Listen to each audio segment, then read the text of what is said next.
¿Cómo tener una mente inquebrantable? Hace 3 días tomaste una decisión. Quizás fue en una conversación. Quizás fue un mensaje que enviaste. O quizás fue algo que callaste cuando debiste hablar. Y ahora lo lamentas. No fue premeditado. No lo pensaste. Simplemente reaccionaste. Y esa reacción, ese segundo de impulso, acaba de complicar tu vida de formas que aún no terminas de comprender. ¿Te suena familiar? Porque aquí está la verdad incómoda que nadie te dice. La mayoría de las decisiones que arruinan tu vida no las tomas conscientemente. Las toman tus emociones, por ti, sin pedirte permiso. Y mientras tú crees que estás eligiendo, que estás controlando tu vida, en realidad estás siendo secuestrado por sistemas internos que ni siquiera sabías que existían. Este audiolibro no es para convencerte de que sonrías más o pienses positivo. Es para mostrarte algo más profundo. Cómo recuperar el control de tu vida emocional sin convertirte en alguien frío, sin negarte a sentir, sin fingir que todo está bien. Porque el verdadero poder no es dejar de sentir, es dominar lo que sientes antes de que eso te domine a ti. Y en los próximos 60 minutos, vas a descubrir exactamente cómo hacerlo. Pero antes de eso, necesitas entender algo que cambiará para siempre cómo ves tus propias reacciones.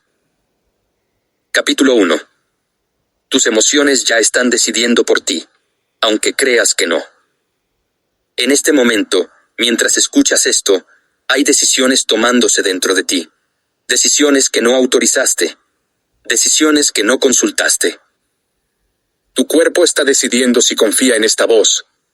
Tu sistema nervioso está evaluando si esto es seguro o amenazante. Tus emociones están filtrando cada palabra a través de experiencias pasadas que ni siquiera recuerdas conscientemente. Y todo eso está pasando ahora, sin tu permiso. Porque aquí está lo que nadie te explicó. Tus emociones no esperan tu aprobación para actuar. No levantan la mano y preguntan, ¿puedo enojarme ahora? Simplemente lo hacen. Y para cuando tú te das cuenta, ellas ya tomaron el control. Piénsalo así. Imagina que estás en una reunión importante. Alguien hace un comentario. Algo en su tono te molesta. Y antes de que puedas procesarlo racionalmente, tu rostro ya cambió. Tu voz se endureció. Tus palabras salieron más cortantes de lo que querías. ¿Fue una decisión consciente? No. Fue una reacción automática. Tu sistema emocional detectó algo, real o imaginario, y activó una respuesta defensiva. ¿Y tú? Solo fuiste el pasajero en ese momento. Esto sucede porque tu cerebro tiene 2 sistemas operando simultáneamente. Uno rápido, emocional, instintivo. Otro lento, racional, deliberado. El problema es que el sistema rápido siempre llega primero. Siempre. No porque sea más importante, sino porque evolutivamente fue diseñado para mantenerte vivo. Y cuando tu supervivencia depende de reaccionar en milisegundos, no hay tiempo para análisis profundos. Pero aquí está el conflicto moderno. Ya no vivimos en entornos donde cada interacción es vida o muerte. Sin embargo, tu cerebro emocional todavía reacciona como si fueran. Un correo del jefe, una mirada de tu pareja, un comentario en redes sociales, cosas que objetivamente no son amenazas reales. Pero tu sistema emocional las procesa como si lo fueran. Y así es como pierdes el control. No porque seas débil, no porque estés roto, sino porque estás operando con un sistema diseñado para un mundo que ya no existe. Ahora, podrías pensar, bueno, pero yo puedo controlarme cuando es importante. Y tal vez sea cierto.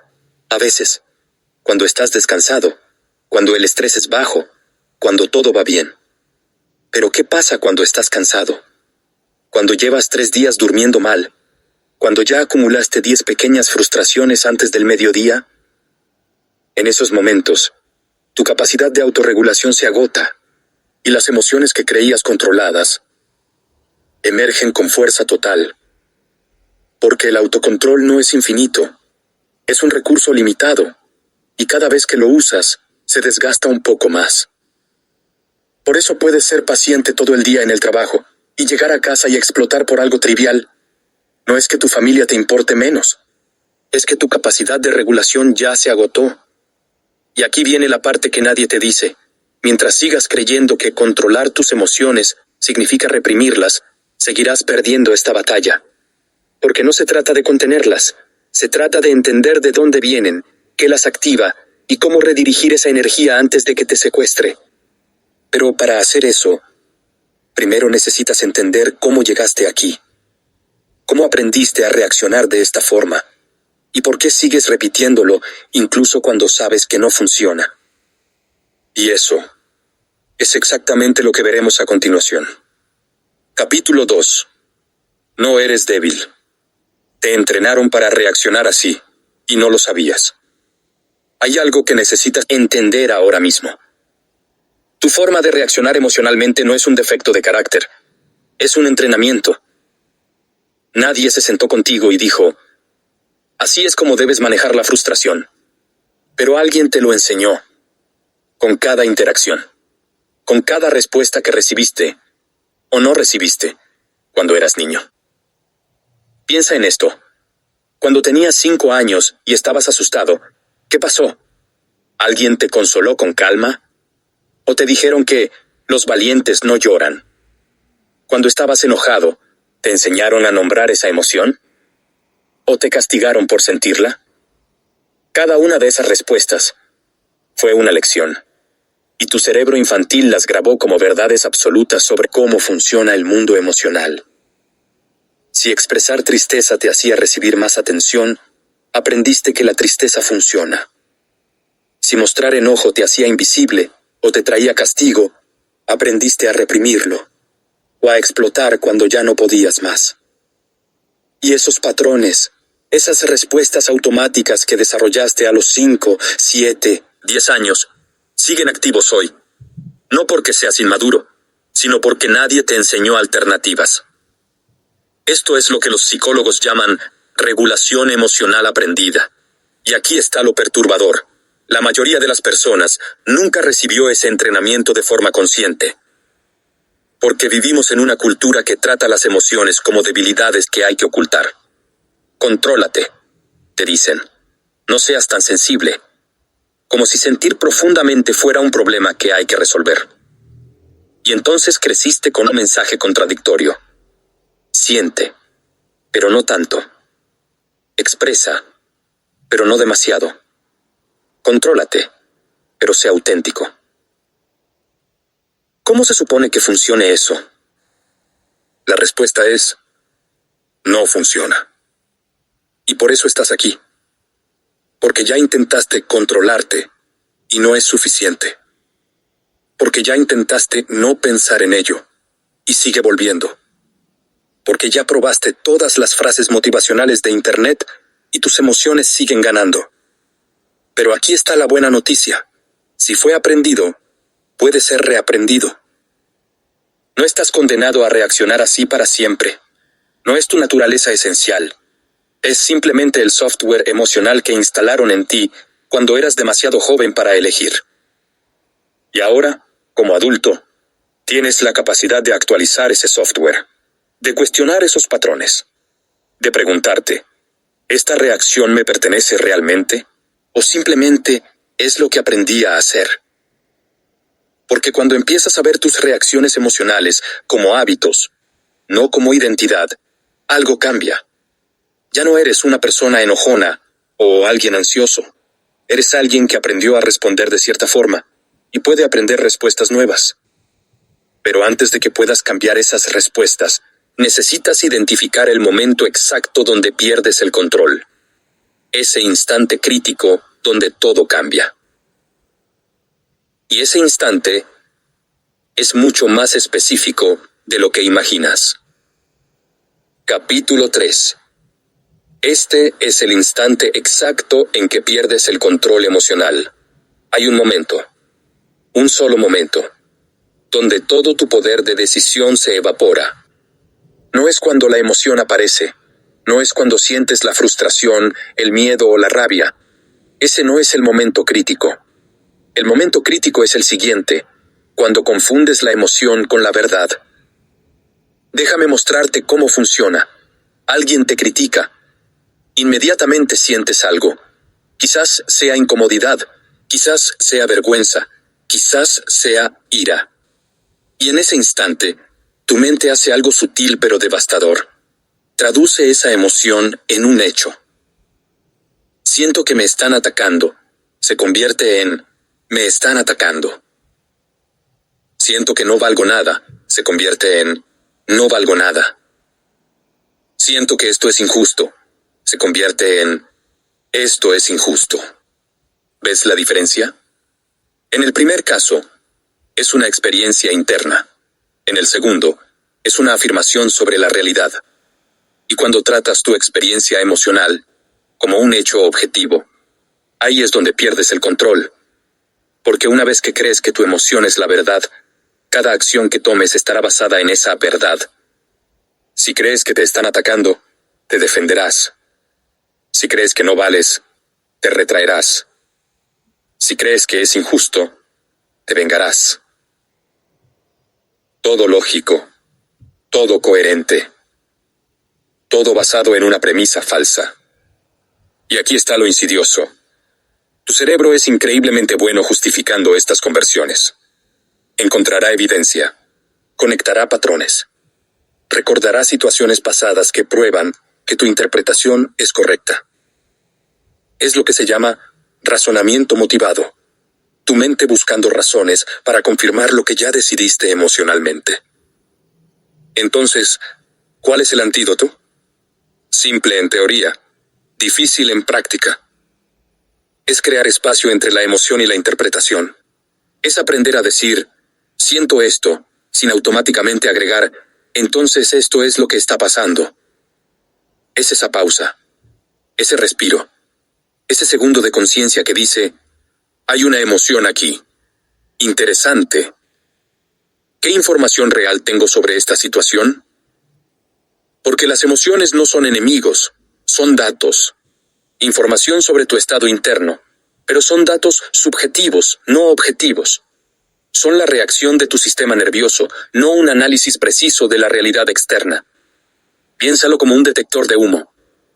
Cuando suena te está diciendo, algo activó mis sensores, pero no te dice si hay un incendio real o si alguien quemó una tostada. Tu trabajo no es ignorar la alarma, es verificarla.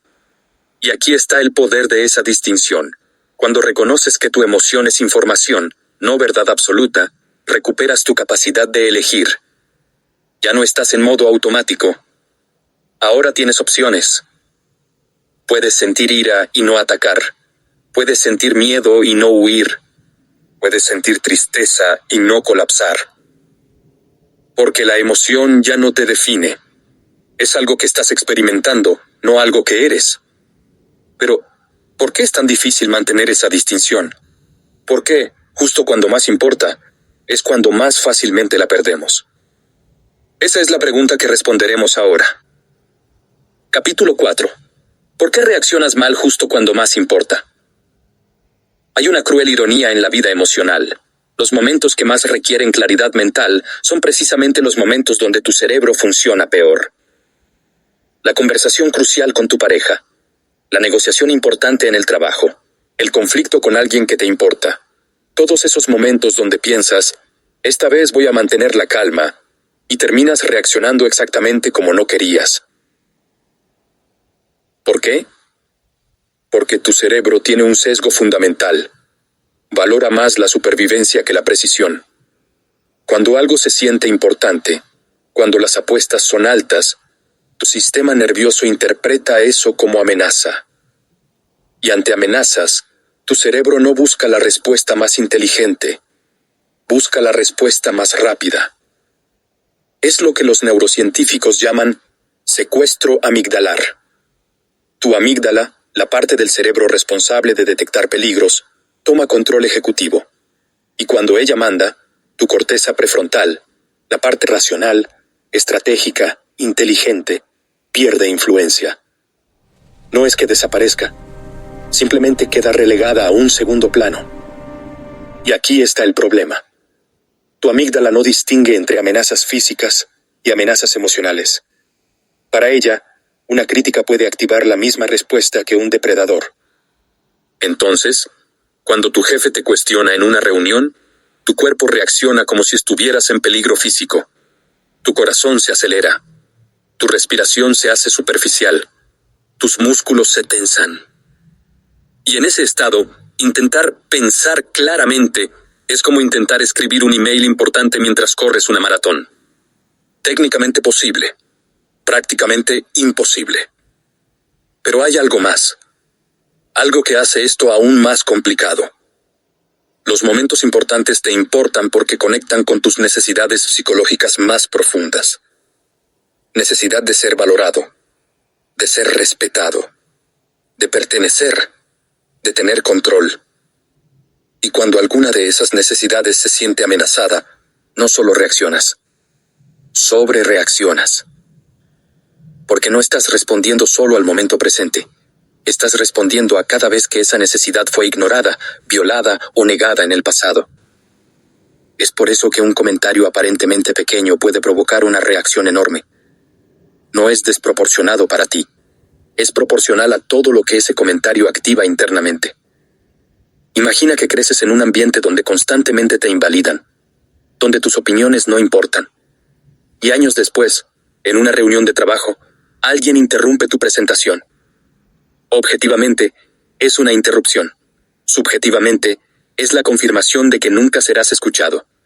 Y reaccionas no a la interrupción, sino a la herida antigua que ésta reactivó. Entonces, ¿cómo rompes este patrón? Primero, reconociendo que tu reacción desproporcionada es información. Te está diciendo, hay algo aquí más grande que este momento. No es excusa para comportarte mal, pero es explicación para entender por qué lo haces. Segundo, separando el momento presente del peso del pasado. Preguntándote, si esta situación estuviera pasando por primera vez, sin historia previa, ¿cómo me sentiría? Y tercero, y esto es crucial, bajando la intensidad fisiológica antes de intentar pensar claramente. Porque mientras tu cuerpo esté en modo amenaza, tu mente no podrá acceder a sus recursos más sofisticados. Pero aquí está la parte que nadie te dice. Muchas de tus peores decisiones no las tomaste en momentos de alta intensidad emocional. Las tomaste después, en calma, racionalmente. Y eso es aún más peligroso. Capítulo 5. Las peores decisiones de tu vida no las tomaste tú. Aquí está algo perturbador. Hay decisiones en tu vida que cambiaron todo, que cerraron puertas, que crearon consecuencias irreversibles. Y si te sientas a recordarlas honestamente, no puedes explicar por qué las tomaste. No fueron impulsivas. No fueron en medio de un ataque de ira o pánico. Fueron decisiones que tenían sentido en ese momento. Decisiones que incluso defendiste. Decisiones que otros a tu alrededor pensaron que eran buenas. Pero años después, mirando atrás, ves con claridad, esa no era realmente tu elección. Era la elección de una versión de ti, completamente dominada por un estado emocional invisible. Porque aquí está la verdad incómoda. Las emociones no solo te hacen reaccionar, te hacen pensar diferente. Cuando estás ansioso, tu mente se vuelve hipervigilante. Ve amenazas donde no las hay. Convierte posibilidades en certezas. Y entonces tomas decisiones defensivas basadas en peligros imaginarios. Cuando estás triste, tu mente se vuelve pesimista. Filtra selectivamente todo lo negativo. Ignora lo positivo. Y entonces tomas decisiones desde la desesperanza, no desde la realidad. Cuando estás enamorado, tu mente minimiza riesgos, idealiza a la otra persona, ignora señales de alerta obvias. Y entonces tomas decisiones que tu yo sobrio jamás tomaría. Es lo que los psicólogos llaman cognición dependiente del estado. Tu forma de pensar cambia radicalmente según tu estado emocional.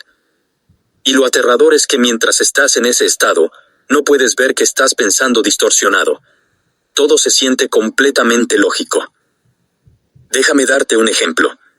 Piensa en alguien que deja un trabajo estable para perseguir un proyecto apasionante.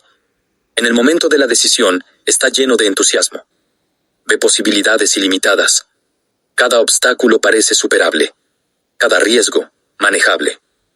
6 meses después, cuando el entusiasmo se desvaneció y la realidad práctica se impuso, esa misma persona se pregunta, ¿en qué estaba pensando? No es que la decisión fuera necesariamente mala, es que fue tomada desde un estado emocional temporal que alteró su percepción de la realidad. Y lo opuesto también es cierto. Piensa en alguien que rechaza una oportunidad porque no se siente listo. En ese momento, dominado por inseguridad, cada desafío parece insuperable. Cada requisito, inalcanzable. Años después, con más confianza, esa misma persona ve con claridad. Debí haberlo intentado. Entonces, ¿cómo tomas decisiones reales cuando tus emociones están constantemente alterando tu percepción? Aquí está la clave. Las mejores decisiones no se toman desde un estado emocional neutro, porque ese estado no existe. Se toman reconociendo conscientemente qué estado emocional está presente y compensando por su influencia. Es como ser un fotógrafo que entiende cómo la luz afecta sus fotos. No puede eliminar la luz, pero puede ajustar la exposición sabiendo cómo la luz está distorsionando la imagen. Pregúntate, ¿cómo me siento ahora? ¿Y si me sintiera diferente, vería esta decisión de la misma forma? Si la respuesta es no, entonces tu decisión no es sobre la situación, es sobre tu estado emocional. Y quizás necesites esperar, o buscar perspectivas externas, o simplemente reconocer, esta decisión está siendo influenciada por algo temporal dentro de mí. Pero lo que no puedes hacer es ignorarlo y pretender que estás siendo completamente racional. Porque mientras sigas creyendo que tus decisiones son puramente lógicas, seguirás siendo secuestrado por emociones que ni siquiera reconoces que están ahí. Y el costo de eso es mucho más alto de lo que imaginas. Capítulo 6. El precio oculto de vivir dominado por tus emociones. Hay un costo. Y no es el que crees. No es solo que explotas de vez en cuando. No es solo que dices cosas de las que te arrepientes o tomas decisiones impulsivas. Eso es visible.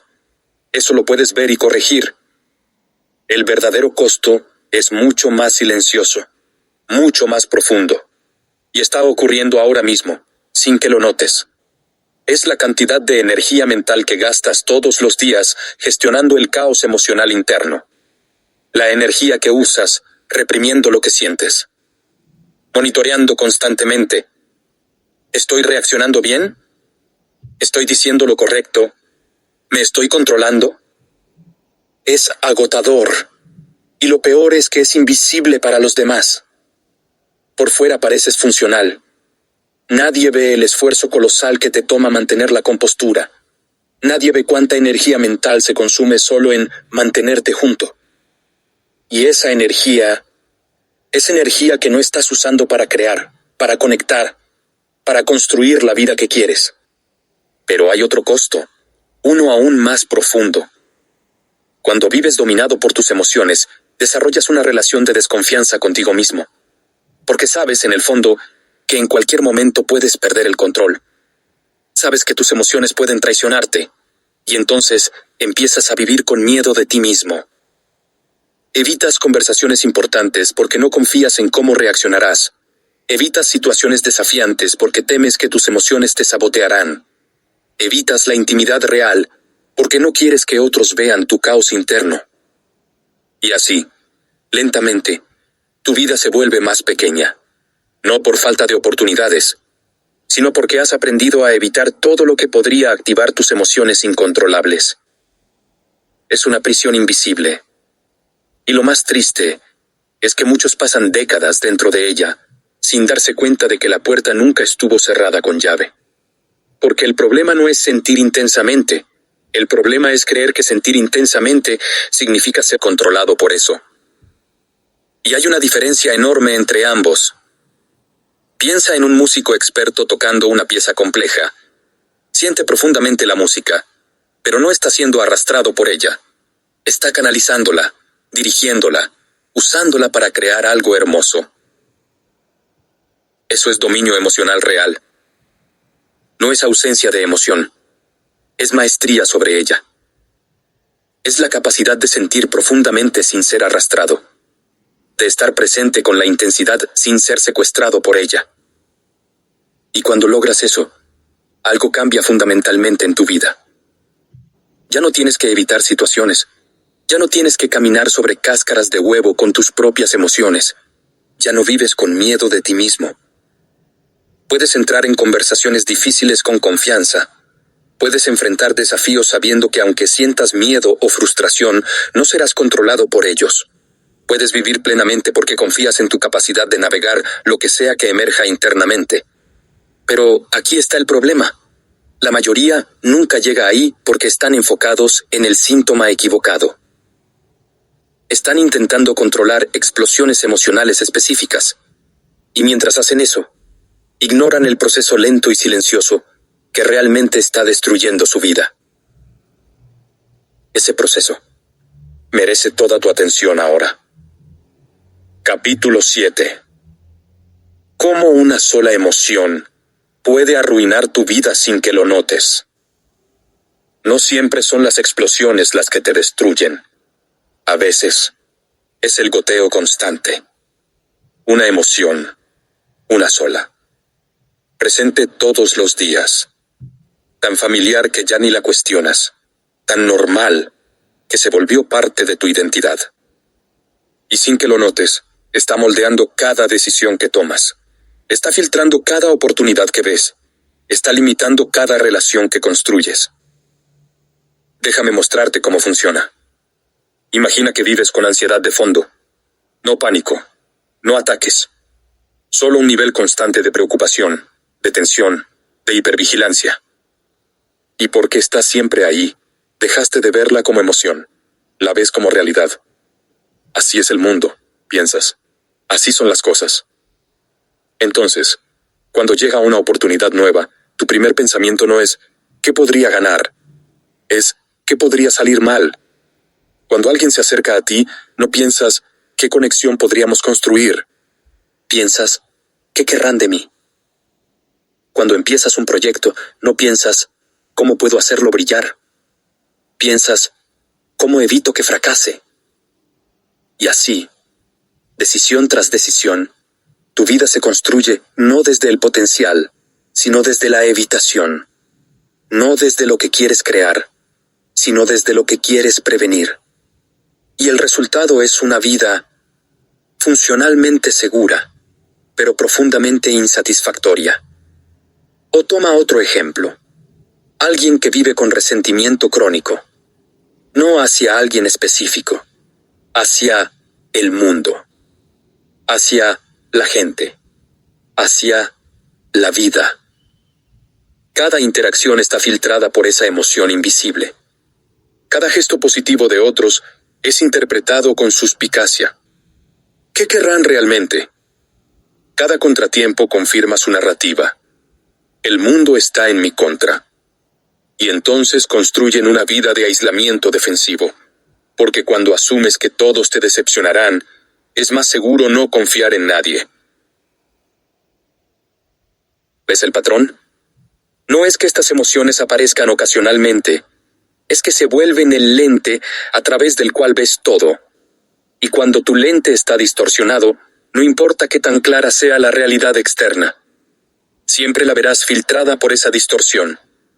Y aquí está lo insidioso. Porque esta emoción está presente constantemente. Tu mente genera evidencia que la confirma. Si vives con ansiedad, notarás selectivamente todos los peligros y pasarás por alto todas las señales de seguridad. Tu mente te mostrará. ¿Ves? Tenía razón al estar ansioso. Si vives con resentimiento, Notarás selectivamente todas las injusticias y pasarás por alto todos los gestos de bondad. Tu mente te mostrará: ¿ves? Tenía razón al no confiar. Es lo que se llama sesgo de confirmación emocional. Y es devastadoramente efectivo en mantenerte atrapado en el mismo estado emocional crónico. Entonces, ¿cómo rompes este ciclo? Primero, nombrándolo. Pregúntate: ¿hay una emoción que esté presente en mi vida con más frecuencia que las demás? ¿Una que se sienta tan normal que ya ni la cuestiono? Segundo, tratándola como hipótesis, no como verdad. ¿Y si esta ansiedad es solo una emoción, no un análisis preciso de la realidad? ¿Qué vería diferente? Tercero, buscando activamente evidencia contradictoria. Porque tu mente no te la mostrará automáticamente. Tienes que buscarla intencionalmente. Pero hay algo que necesitas entender. La mayoría de las personas que intentan cambiar sus patrones emocionales cometen un error fundamental. Un error que garantiza que todo su esfuerzo sea en vano. Y ese error, necesitas conocerlo ahora. Capítulo 8. El error que casi todos cometen al intentar controlar sus emociones. Alguien decide que ya es suficiente, que va a cambiar, que va a controlar sus emociones de una vez por todas. ¿Y qué hacen? Intentan eliminarlas. Cuando sienten ira, la reprimen. Cuando sienten tristeza, la niegan. Cuando sienten miedo, lo ignoran. No debería sentir esto, se dicen. Y con pura fuerza de voluntad, intentan hacer desaparecer la emoción. Y funciona. Por un rato. Pero aquí está lo que no te dicen. Las emociones reprimidas no desaparecen. Solo se acumulan, como presión en una olla con la tapa sellada. Y eventualmente, explotan. Pero no de la forma que esperas. A veces explotan como explosiones emocionales intensas. Gritas por algo trivial. Lloras sin razón aparente. Sientes una ansiedad abrumadora de la nada. Pero más frecuentemente, explotan de formas más sutiles, como enfermedades físicas, como agotamiento crónico, como esa sensación de estar desconectado de ti mismo. Porque cuando reprimes consistentemente lo que sientes, tu cuerpo asume la carga. La atención tiene que ir a algún lado, y si no la procesas conscientemente, tu cuerpo la procesará por ti, con dolor, con enfermedad, con síntomas que ningún médico puede explicar completamente. Pero incluso si evitas las consecuencias físicas, hay otra consecuencia inevitable. Pierdes acceso a información vital. Porque cada emoción, incluso las incómodas, te está diciendo algo. Tu ira te dice que se cruzó un límite. Tu tristeza te dice que perdiste algo que valorabas. Tu miedo te dice que algo importante está en riesgo. Cuando reprimes esas emociones, pierdes esas señales. Y entonces, navegas la vida sin instrumentos, sin información crucial sobre lo que realmente necesitas, valoras o quieres proteger. Y así es como terminas en situaciones que cualquier parte de ti sabía que estaban mal. Pero ignoraste las señales hasta que... Continuar. 4:42. Fue demasiado tarde. Entonces, ¿cuál es la alternativa? No es represión, es procesamiento. No es eliminar la emoción, es sentirla completamente, extraer su mensaje, y luego decidir conscientemente cómo responder. Es la diferencia entre decir, no debería estar enojado, y decir, estoy enojado. ¿Qué me está diciendo este enojo? ¿Qué límite se cruzó? ¿Y qué acción consciente quiero tomar al respecto? ¿Ves la diferencia? En el primer caso, estás en guerra contigo mismo. En el segundo, estás colaborando con tu experiencia interna. Y cuando cambias de guerra a colaboración, algo fundamental se transforma. Ya no necesitas gastar energía reprimiendo. Esa energía ahora está disponible para responder inteligentemente. Pero hay otra trampa, otra forma sutil en que la gente falla al intentar dominar sus emociones. Y es creyendo una mentira profundamente arraigada sobre lo que significa ser fuerte emocionalmente. Esa mentira la desenmascaramos ahora. Capítulo 9. La gran mentira sobre ser fuerte emocionalmente. Hay una imagen que todos hemos absorbido de lo que significa ser emocionalmente fuerte. Es el estoico, el inquebrantable, el que nunca se inmuta, el que enfrenta todo con calma imperturbable. Y si no puedes ser así, entonces eres débil. Esa es la mentira, y es devastadora, porque convierte la fortaleza emocional en algo inalcanzable, en una actuación constante de invulnerabilidad, y así pasas tu vida fingiendo que no sientes lo que realmente sientes. Pero aquí está la verdad.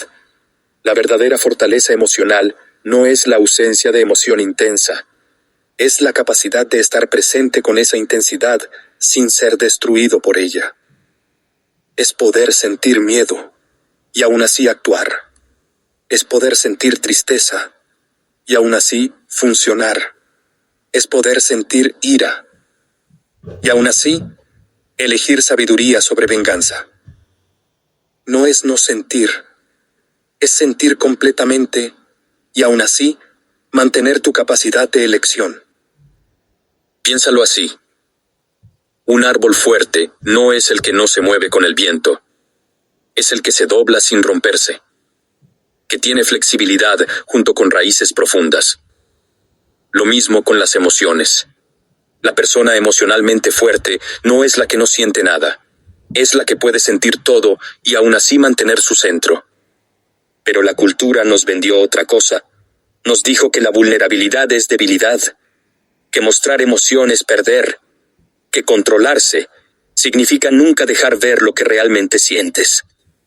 Y así creamos generaciones de personas fuertes, que están completamente desconectadas de sí mismas, que han reprimido tanto que ya no saben qué sienten realmente, que están tan ocupadas manteniendo la fachada que perdieron contacto con su humanidad. ¿Y sabes qué es lo irónico? Esas son las personas que más explotan, porque la presión acumulada eventualmente encuentra una salida, y cuando lo hace, es caótica, destructiva, precisamente porque fue reprimida durante tanto tiempo. Entonces, ¿qué es realmente la fortaleza emocional? Es conciencia. Es poder nombrar lo que sientes sin juicio. Estoy sintiendo tristeza. Interesante. ¿Qué activó esto? Es capacidad. Es poder sentir algo intensamente sin que eso secuestre tu capacidad de pensar, decidir, actuar con sabiduría. Es resiliencia. Es poder atravesar emociones difíciles sabiendo que no te definirán permanentemente, que son estados temporales, no identidades permanentes. Y es autenticidad. Es poder ser honesto con lo que sientes, sin necesidad de dramatizarlo ni reprimirlo, solo reconociéndolo como parte de tu experiencia humana. Cuando entiendes esto, algo se libera. Ya no necesitas fingir invulnerabilidad. Ya no necesitas ser fuerte en el sentido falso. Puedes simplemente ser humano, con toda la complejidad que eso implica. Y paradójicamente, eso te hace más fuerte, porque ahora no estás gastando energía en mantener una fachada. Estás usando esa energía en responder inteligentemente a lo que es. Pero para hacer eso, necesitas algo que casi nadie te enseñó, algo tan simple que parece insignificante, pero tan poderoso que cambia todo. Ese algo es lo que veremos a continuación. Capítulo 10. El espacio invisible que separa tus emociones de tus decisiones. Hay un espacio, un intervalo, un momento entre lo que sientes y lo que haces. Y en ese espacio vive todo tu poder. Pero para la mayoría, ese espacio no existe. Es instantáneo. Sienten y actúan. No hay pausa, no hay elección consciente, solo reacción automática. Y ahí es donde pierden todo. Porque sin ese espacio, eres un robot emocional. Estímulo-respuesta. sin agencia, sin libertad, sin capacidad real de elegir. Pero cuando aprendes a crear ese espacio, incluso por un segundo, todo cambia. Es lo que Viktor Frankl, sobreviviente del Holocausto, describió. Entre el estímulo y la respuesta hay un espacio. En ese espacio está nuestro poder de elegir nuestra respuesta. Y en nuestra respuesta yace nuestro crecimiento y libertad. Pero, ¿cómo creas ese espacio cuando las emociones son tan rápidas, tan intensas, tan abrumadoras? Aquí está el secreto. No puedes crearlo en el momento de máxima intensidad. Tienes que construirlo antes, en momentos de calma, como práctica, como entrenamiento. Es como un músculo. No puedes esperar a necesitarlo para empezar a desarrollarlo. Tienes que entrenarlo cuando no lo necesitas, para que esté ahí cuando sí lo necesites. Y el entrenamiento es sorprendentemente simple. Es practicar la observación. Notar. Hay enojo aquí. Sin inmediatamente actuar sobre él. Solo observándolo. Como si fueras un científico estudiando un fenómeno interesante. Al principio, ese espacio durará una fracción de segundo. Sentirás el impulso de reaccionar inmediatamente. Pero si practicas consistentemente, ese espacio se expande. De una fracción de segundo a un segundo completo. De un segundo a varios. Y eventualmente, a minutos, horas, días. No porque reprimas la emoción, sino porque desarrollaste la capacidad de estar con ella sin ser controlado por ella. Piensa en aprender a nadar. Al principio, cuando el agua cubre tu cara, tu instinto es pánico inmediato. Necesitas aire ahora. Cada célula de tu cuerpo grita, sal del agua. Pero con práctica, aprendes a tolerar esa incomodidad. Desarrollas confianza en que puedes estar bajo el agua sin ahogarte. Y así, el pánico pierde su poder sobre ti. Lo mismo con las emociones. Al principio, cuando una emoción intensa aparece, tu instinto es reaccionar inmediatamente. Hacer algo, lo que sea, solo para aliviar la tensión. Pero con práctica, aprendes a tolerar esa intensidad. Desarrollas confianza en que puedes sentirla sin actuar sobre ella. Y así, la urgencia pierde su poder sobre ti. Y aquí está lo hermoso. Una vez que tienes ese espacio, tienes opciones. Ya no estás limitado a tu reacción automática. Puedes considerar, ¿qué quiero realmente aquí? ¿Qué acción estaría alineada con mis valores, no solo con mi impulso momentáneo? Puedes sentir ira hacia alguien y elegir comunicación clara en lugar de ataque. Puedes sentir miedo ante un desafío y elegir acción valiente en lugar de evitación. Puedes sentir tristeza por una pérdida y elegir procesamiento saludable en lugar de negación. Ese es el poder del espacio. No elimina la emoción. Te da elección sobre cómo responder a ella. Y cuando tienes esa elección, dejas de ser víctima de tus emociones. Te conviertes en el autor consciente de tu vida. Pero hay algo crucial que necesitas entender sobre esta práctica. Algo que puede determinar si realmente te transformas o si solo entiendes el concepto intelectualmente sin aplicarlo. Y eso es exactamente lo que exploraremos ahora. Capítulo 11. ¿Cómo controlar tus emociones sin volverte frío ni distante? Hay un miedo oculto detrás de la resistencia al control emocional. Un miedo que rara vez se dice en voz alta, pero que está presente en muchos. Si aprendo a controlar mis emociones, ¿dejaré de sentir? ¿Me convertiré en alguien frío, calculador, desconectado? Es un miedo legítimo, porque hemos visto ese estereotipo. La persona que es tan controlada que parece robótica, que nunca muestra vulnerabilidad, que parece más máquina que humano. Y nadie quiere convertirse en eso. Pero aquí está lo que necesitas entender. Hay una diferencia abismal entre control emocional y represión emocional. La represión es apagar, es negar, es pretender que no sientes lo que realmente sientes. Y sí, eso te hace frío, porque requiere desconexión de ti mismo. El control emocional, el verdadero, es completamente diferente. Es sentir completamente y aún así elegir tu respuesta. Es estar presente con la emoción sin ser secuestrado por ella. Es la diferencia entre decir no siento nada y decir siento mucho y elijo responder sabiamente. Piensa en un padre con un hijo pequeño. El niño está teniendo una rabieta, gritando, llorando, completamente fuera de control. Un padre emocionalmente maduro siente empatía, siente la frustración, incluso siente su propia frustración ante la situación, pero no reacciona desde esa frustración. Responde con calma, con claridad, con límites amorosos. No es que no sienta, es que no permite que lo que siente lo domine. Eso es control emocional real. Y no hay nada frío en eso. De hecho, requiere más humanidad, no menos. Porque la verdadera conexión con otros no viene de explotar emocionalmente sobre ellos. Viene de poder estar presente con tus propias emociones y las de ellos, sin ser abrumado por ninguna. Cuando reprimes tus emociones, creas distancia.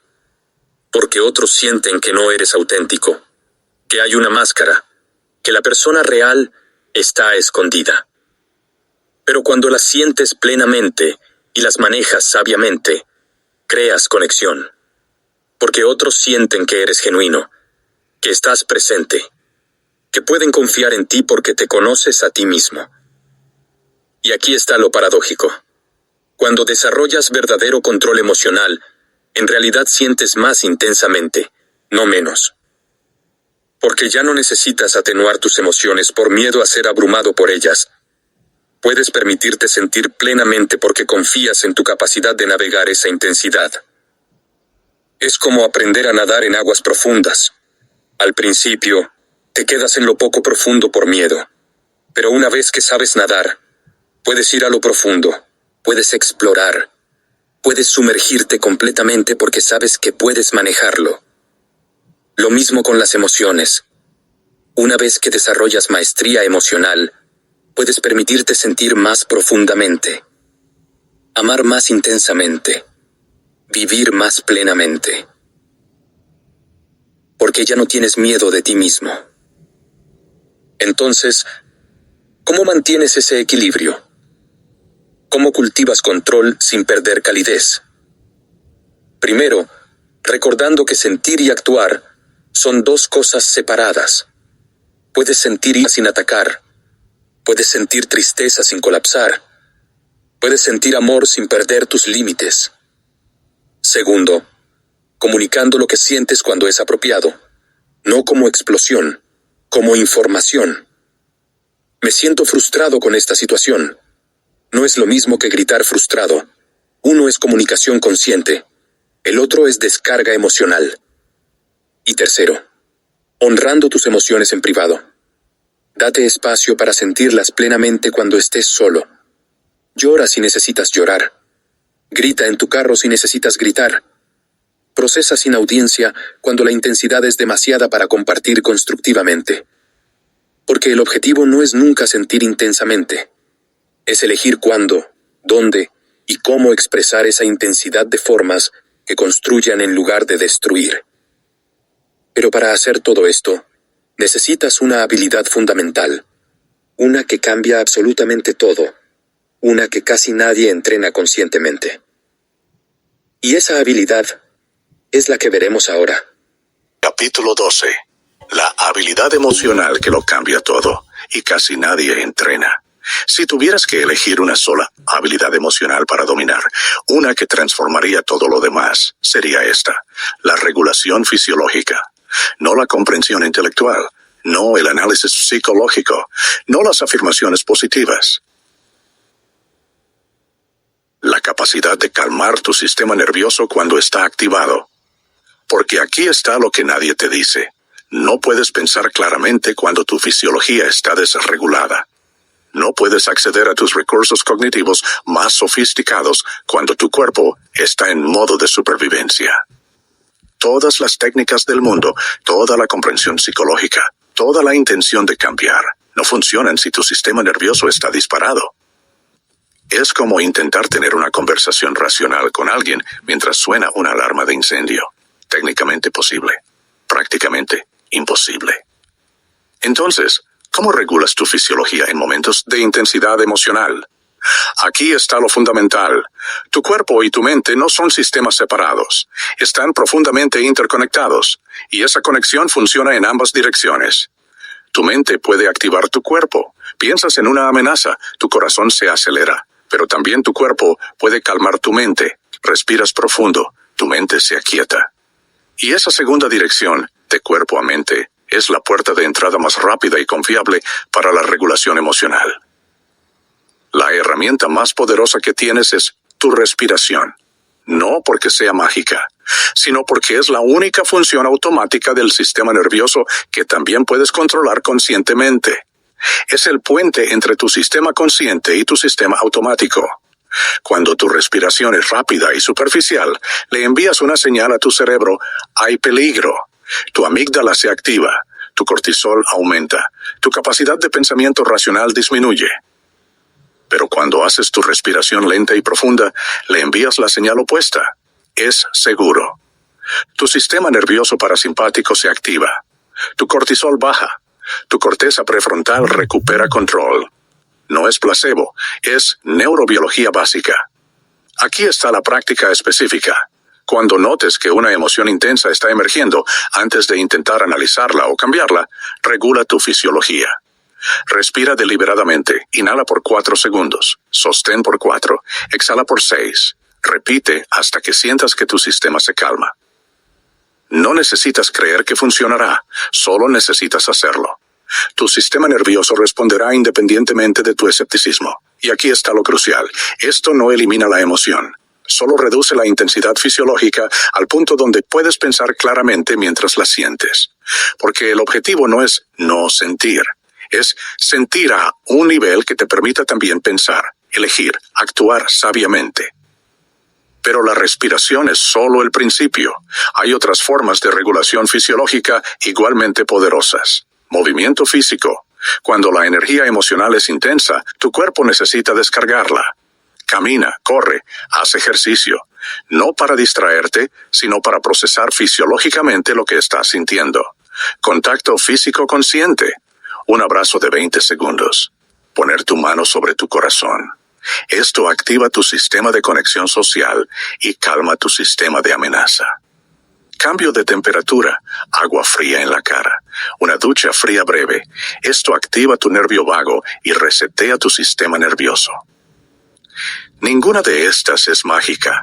Todas son herramientas fisiológicas que trabajan con tu biología, no contra ella. Y cuando aprendes a usarlas consistentemente, algo fundamental cambia. Ya no eres víctima de tus estados emocionales. Tienes agencia sobre ellos. No control total, eso es una ilusión, pero sí influencia significativa. Y esa influencia es suficiente. Pero incluso con todas estas herramientas, hay momentos donde las cosas se intensifican rápidamente, donde la emoción te invade antes de que puedas aplicar cualquier técnica. Y para esos momentos, necesitas un protocolo diferente. Capítulo 13. ¿Qué hacer cuando una emoción te invade y pierdes el control? Va a pasar. No importa cuánto practiques, no importa cuán consciente seas. Habrá momentos donde una emoción te golpea con tal fuerza que pierdes toda capacidad de regulación. Y en esos momentos necesitas un protocolo de emergencia, un plan para cuando todo lo demás falla. Porque aquí está la realidad. En el momento de máxima intensidad emocional, no puedes acceder a técnicas sofisticadas. Tu corteza prefrontal está offline. Tu pensamiento racional está comprometido. Entonces necesitas algo tan simple que puedas ejecutarlo incluso en ese estado. Aquí está el protocolo de 3 pasos. Paso 1. Extracción física. Sal de la situación, literalmente. Levántate. Camina a otra habitación. Excúsate del lugar. Di, necesito un momento, y sal. No intentes resolver nada en este estado. No intentes explicarte. No intentes arreglar la situación. Solo extráete. Porque cada segundo que permaneces en la situación mientras estás desregulado es un segundo donde puedes causar daño que tomará semanas reparar. Paso 2. Regulación fisiológica intensiva. Una vez solo, enfócate completamente en tu cuerpo, no en tus pensamientos, no en la situación, solo en tu fisiología. Respira profundamente. Si estás demasiado activado para respirar conscientemente, muévete. Camina rápido, haz sentadillas, salta, descarga la energía físicamente. Si puedes, agua fría en la cara. Esto activa una respuesta inmediata de calmado. No pares hasta que sientas que tu corazón desacelera, hasta que puedas pensar un pensamiento coherente sin que sea secuestrado por la intensidad emocional. Esto puede tomar 3 minutos, puede tomar 30, no importa. No regreses a la situación hasta que estés regulado. Paso 3. Reentrada consciente. Antes de regresar, hazte 3 preguntas. ¿Qué quiero realmente de esta situación? ¿Qué acción estaría alineada con mis valores, no solo con mi impulso emocional? ¿Puedo comunicarme claramente ahora o necesito más tiempo? Si la respuesta a la última pregunta es que necesitas más tiempo, tómalo. Di: necesito procesar esto más antes de continuar la conversación. ¿Podemos retomarlo en tiempo específico? Y aquí está lo crucial. Cuando cometas errores, y los cometerás, repara rápidamente. Si explotaste, si dijiste algo hiriente, si reaccionaste de forma que no estás orgulloso, reconócelo. Sin excusas, sin minimización, sin culpar a la otra persona por provocarte. Reaccioné mal, lo que hice no estuvo bien, estoy trabajando en manejar mejor mis emociones intensas, pero aún fallo. Lo siento. Eso no borra el daño, pero previene que se componga con negación o justificación. Y con el tiempo, a medida que practicas este protocolo, algo cambia. Los episodios de pérdida de control se vuelven menos frecuentes, menos intensos, más breves. No porque seas perfecto, sino porque desarrollaste un sistema de recuperación rápida, como un boxeador que aprende a levantarse rápidamente después de un golpe.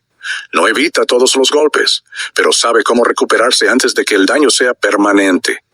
Pero todo esto, toda esta regulación, todo este trabajo, depende fundamentalmente de una distinción que la mayoría nunca hace claramente.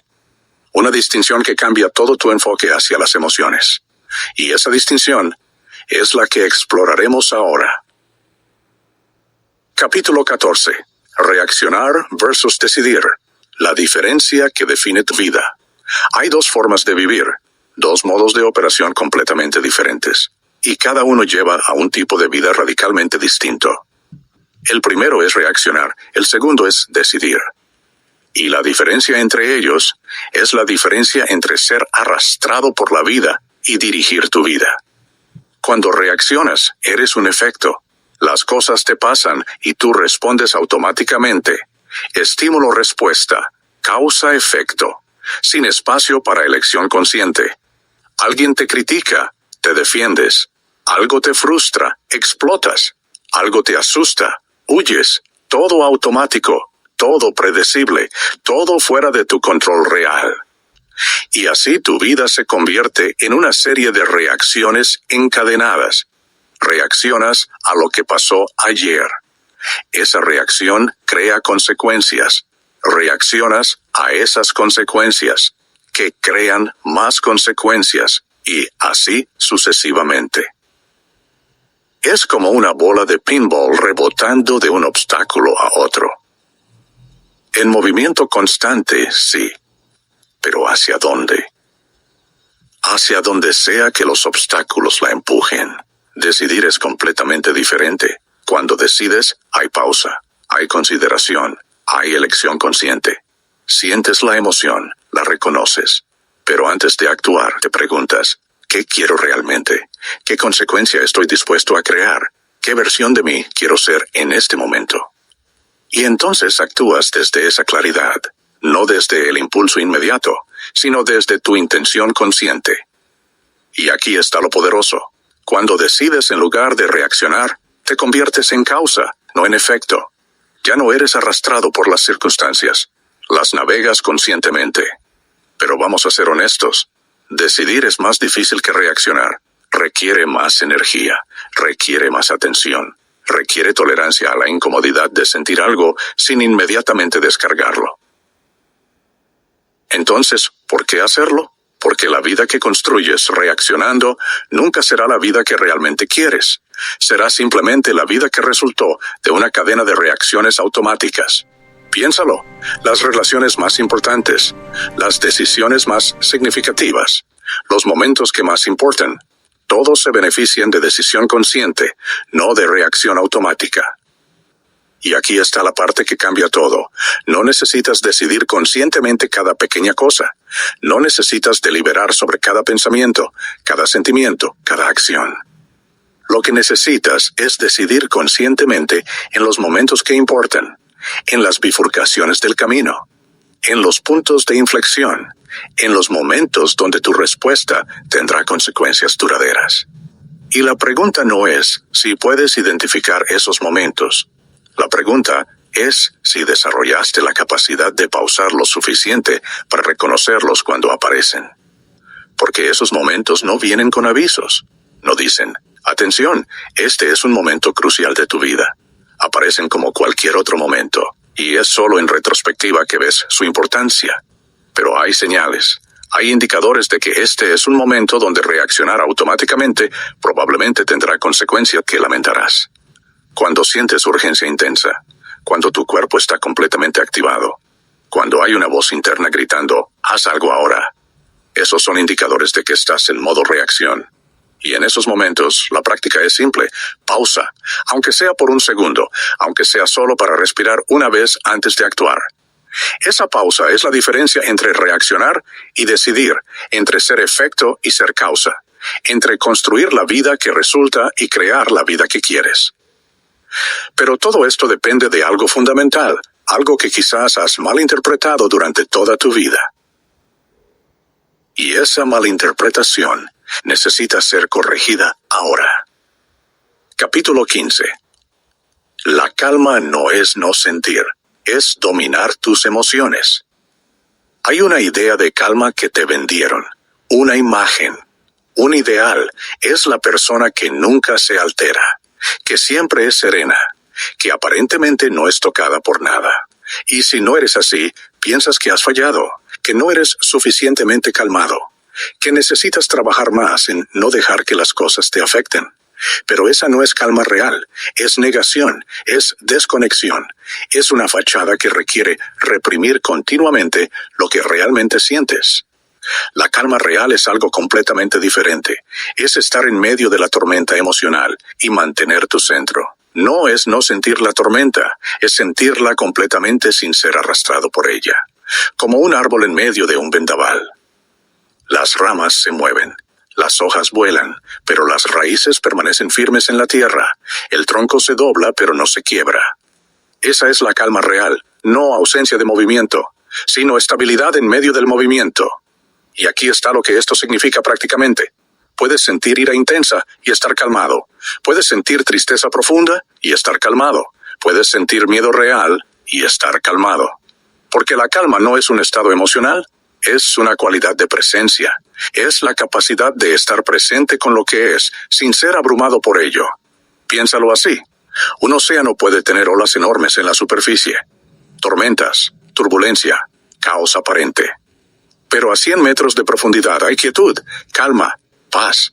Las olas de la superficie no tocan ese lugar profundo. Tú tienes ese mismo lugar dentro de ti. Un lugar que no es tocado por las olas emocionales de la superficie. Un lugar de observación tranquila, de presencia estable. El problema es que pasas todo tu tiempo en la superficie, identificado completamente con las olas, creyendo que tú eres las olas. Pero no lo eres, eres también la profundidad. Y cuando aprendes a acceder a esa profundidad, incluso mientras las olas se agitan en la superficie, ahí es donde encuentras calma real. ¿Y cómo accedes a esa profundidad? No es complicado, es simple, pero requiere práctica constante. Es el acto de observar tus emociones en lugar de ser tus emociones. Es ese shift sutil de estoy enojado a estoy observando enojo en mi experiencia.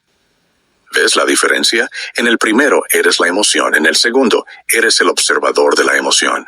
Y cuando te conviertes en el observador, accedes a esa profundidad, a ese lugar que no es sacudido por las olas emocionales. Pero no malinterpretes, no estás negando las emociones, no estás pretendiendo que no existen. Las ves claramente, quizás más claramente que nunca. Pero ya no eres secuestrado por ellas, porque has encontrado un lugar de estabilidad dentro de ti que las emociones no pueden alterar. Y desde ese lugar, puedes sentir profundamente sin perder tu capacidad de actuar sabiamente. Puedes estar conmovido sin ser desestabilizado. Puedes vivir plenamente sin ser destruido por la intensidad de vivir. Eso es dominio emocional, no ausencia de emoción, sino maestría en medio de la emoción. Y cuando alcanzas eso, cuando encuentras esa estabilidad interna, algo fundamental cambia en tu vida. Ya no evitas experiencias porque temes no poder manejar las emociones que vendrían con ellas. Ya no caminas sobre cáscaras de huevo con tu propia vida emocional. Ya no vives con miedo de ti mismo. Vives con confianza, no porque nada te afectará, sino porque sabes que puedes estar con lo que sea que te afecte. Y esa confianza cambia todo. Cambia cómo te relacionas contigo mismo, cómo te relacionas con otros, cómo te mueves por el mundo. Ya no eres frágil, no porque te volviste duro, sino porque desarrollaste resiliencia real, la capacidad de doblarte sin quebrarte, de sentir sin ser destruido, de vivir plenamente sin ser abrumado por esa plenitud. Y eso es libertad. No la libertad de nunca sentir emociones difíciles, sino la libertad de sentirlas completamente y aún así mantener tu capacidad de elegir, de actuar, de crear la vida que realmente quieres.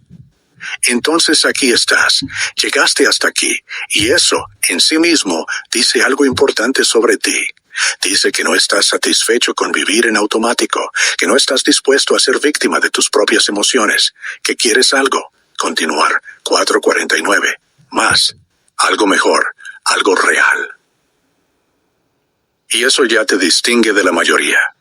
Porque la mayoría nunca cuestiona sus reacciones emocionales, nunca se detiene a preguntarse, ¿esto realmente me pertenece o simplemente es lo que aprendí? Nunca considera que podría haber otra forma de estar con lo que sienten. Pero tú sí, y ese cuestionamiento, esa disposición a ver más profundo, es donde comienza toda transformación real. Ahora, aquí está lo que necesitas entender. Todo lo que compartimos en estas últimas horas no es información para acumular, es práctica para integrar.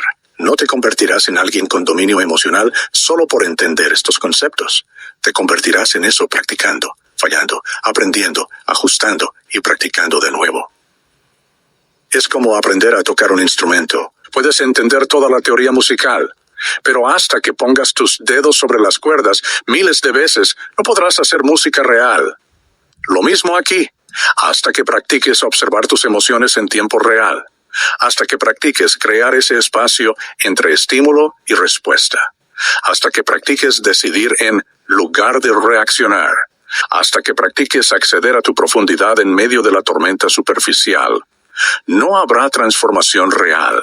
Pero aquí está lo hermoso. Cada práctica cuenta, cada vez que pausas antes de reaccionar, cada vez que respiras conscientemente en medio de intensidad emocional, cada vez que eliges respuesta en lugar de reacción automática. Cada una de esas veces está recableando tu cerebro, está creando nuevos patrones neuronales, está construyendo capacidad real. Y con el tiempo, lo que hoy requiere esfuerzo consciente, se volverá natural. No porque las emociones desaparecieron, sino porque desarrollaste un nuevo sistema operativo para trabajar con ellas. Entonces, ¿qué sigue? No es complicado, es simple, pero requiere compromiso real.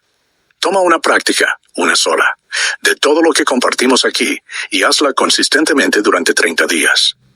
Quizás es la práctica de regulación respiratoria. 3 veces al día, 5 minutos cada vez, practicas respiración consciente. No cuando estás en crisis, solo como entrenamiento. Quizás es la práctica de observación emocional. Cada vez que notas una emoción emergiendo, la nombras mentalmente. Aquí hay frustración. Interesante. Sin juzgarla, sin intentar cambiarla, solo observándola. Quizás es la práctica del espacio. Cada vez que sientes el impulso de reaccionar inmediatamente, practicas pausar por 3 segundos antes de actuar. Una práctica, 30 días. Eso es todo. No necesitas ser perfecto. Fallarás frecuentemente. Pero cada vez que regreses a la práctica después de fallar, estás fortaleciendo ese músculo. Y después de 30 días, evalúa. ¿Hay cambios, aunque sean sutiles? ¿Te sientes ligeramente más en control de tus respuestas emocionales? Si es así, continúa. Si no, ajusta. Prueba otra práctica. Pero sigue practicando. Porque la alternativa, seguir operando en automático, seguir siendo secuestrado por emociones que no elegiste, seguir construyendo una vida que es simplemente el resultado de reacciones encadenadas. Esa alternativa no es aceptable. No después de lo que ahora sabes. Tienes una elección frente a ti, no la elección de si sentirás emociones intensas. Eso no está en tu control, sino la elección de qué harás con ellas cuando aparezcan. Puedes seguir siendo su víctima, o puedes convertirte en su maestro. No maestro en el sentido de dominarlas completamente, sino maestro en el sentido de navegar su intensidad sin ser destruido por ella. De sentir profundamente sin perder tu capacidad de elegir, de vivir plenamente sin ser abrumado por esa plenitud. Esa maestría no es un destino que alcanzas, es una práctica que cultivas, día tras día, momento tras momento, elección tras elección. Y cada vez que eliges conscientemente, cada vez que pausas, observas, respiras, decides en lugar de reaccionar, te conviertes un poco más en la persona que realmente quieres ser. No una persona sin emociones, sino una persona que tiene emociones, sin ser tenida por ellas. Y esa persona, esa versión de ti, que puede sentir todo, sin ser destruida por nada, esa persona ya está dentro de ti. No necesitas crearla, solo necesitas desocultarla. Removiendo capas de reactividad automática, removiendo patrones aprendidos que ya no te sirven, removiendo la ilusión de que tus emociones son tu identidad. Y lo que queda es tu verdadero ser. Estable, presente, capaz, libre. Ese es el viaje, y ya has dado el primer paso. El siguiente paso, ese te toca a ti.